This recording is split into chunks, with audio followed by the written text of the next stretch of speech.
পরে আব্দুল্লাহ বিন ওমর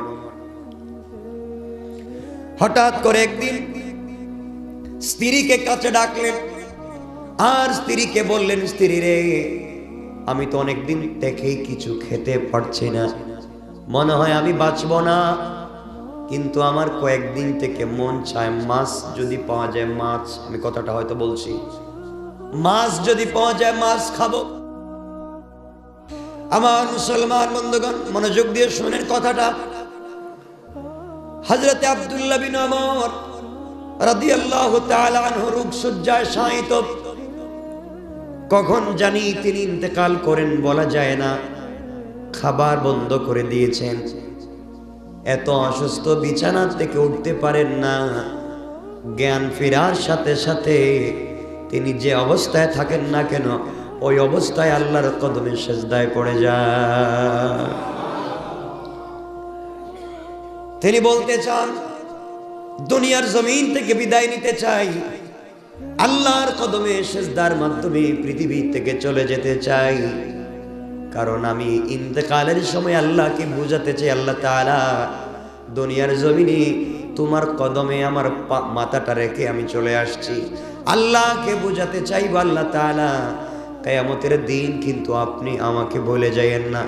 এই আব্দুল্লাহ বিন ওমর দীর্ঘদিন পর্যন্ত অসুস্থ। আমার বন্ধুগণ কথাটা মনোযোগ দিয়ে শুনবেন, খাবার বন্ধ হয়ে গিয়েছে, তার সামনে যে খাবার দেওয়া হয় তিনি খান না, যে কোনো খাবার তার সামনে দিলে মুখে দিতে পারেন না, বমি হয়ে যায়, দীর্ঘদিন হয়ে গেলে শুধু পানি পান করে বেঁচে আছেন।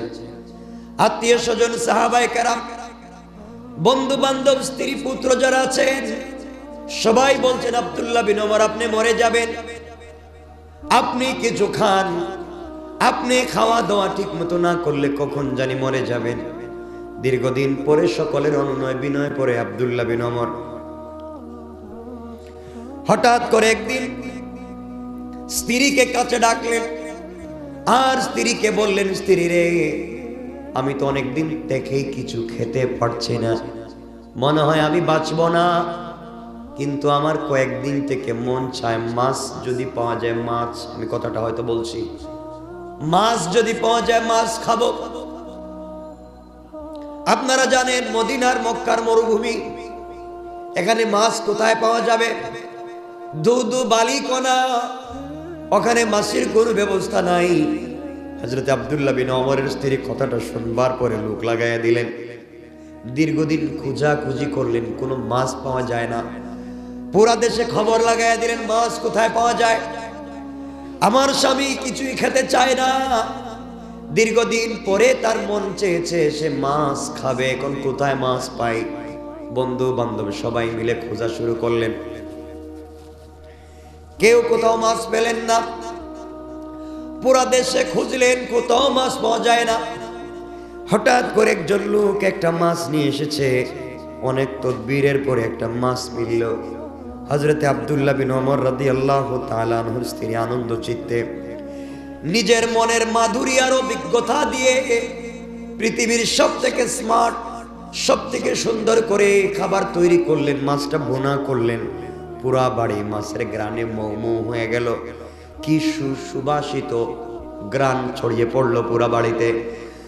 হযরতে আব্দুল্লাহ বিন ওমর খাবার খেতে বসলেন, মনের আনন্দে 2 রাকাত সালাত আদায় করলেন আর আল্লাহকে বলেন, আল্লাহ তাআলা, না জানি কখন আমি মরে যাই, ভালোবেসে কথা বলেছিলাম মাছ খাবো, আয় আল্লাহ আমার জন্য মাছের ব্যবস্থা করে দিয়েছো। শুকরিয়া আদায় করে 2 রাকাত সালাত পড়লেন।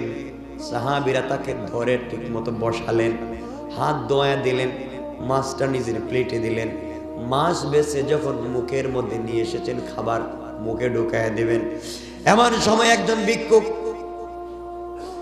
দরজার সামনে দাঁড়িয়ে বলছে, আব্দুল্লাহ বিন ওমর, আজ কয়েকদিন হয়ে গিয়েছে আমার সন্তানগুলা না খেয়ে মারা যায়, আমার মুখে পানি ছাড়ার কিছুই যায় না, আমি আল্লাহর ওয়াস্তে আপনার কাছে কিছু চাই, যদি আপনি দিতেন তাহলে আমি চলে যেতাম। আব্দুল্লাহ বিন ওমর যে মাছ মুখে দেওয়ার চেষ্টা করলেন, প্লেটে রেখে দিলেন, আর এই প্লেটটা নিজের হাতে ভিক্ষুকের হাতে উঠাইয়া দিয়ে বললেন, তুমি চলে যাও। মাছ 6 মাস 1 বছর খোঁজাখুঁজির পরে একটা মাছ পাইলেন। স্ত্রী কষ্ট করে মাছ রান্না করলেন, সাহাবায়ে কেরাম পাশে বসলেন, তিনি 2 রাকাত সালাত পড়লেন, শুকরিয়া আদায় করলেন, মাছ খাওয়ার জন্য মুখের কাছে নিলেন।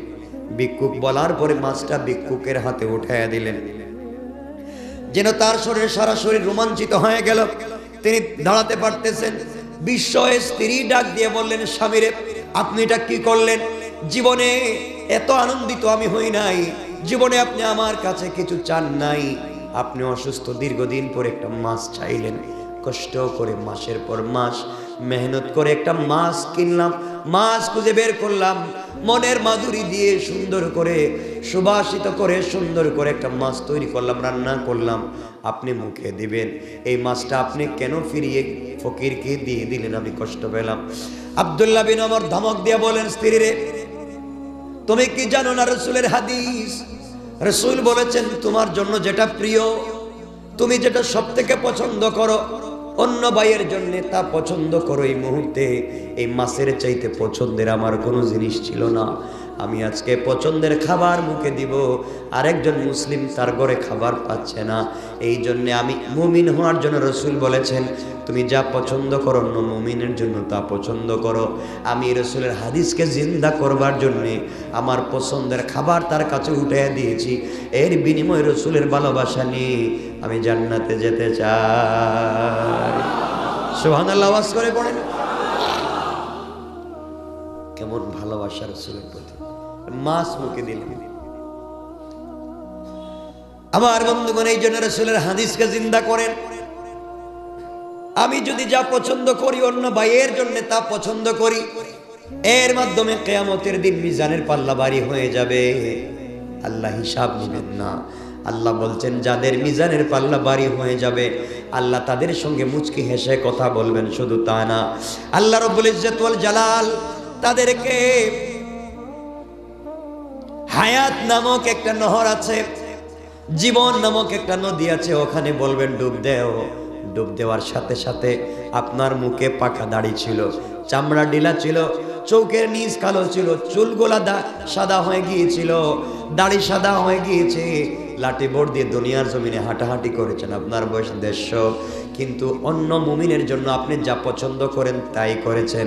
আপনাকে যখন এই জীবন নামক নদীতে আল্লাহ নামাইয়া দিবেন, আপনি একটা ডুব দিবেন, ডুব দেওয়ার সাথে সাথে উঠবেন, দাড়িও থাকবে না, চেহারা কালো থাকবে না, সবার চেহারা ইউসুফ নবীর মতো হয়ে যাবে, কণ্ঠ দাউদের মতো হয়ে যাবে, চরিত্র বিশ্ব নবীর মতো হয়ে যাবে, লম্বা আদমের মতো হয়ে যাবে, মুখে দাড়ি থাকবে না, পুরা বডি 32 বছরের যুবক হয়ে যাবে।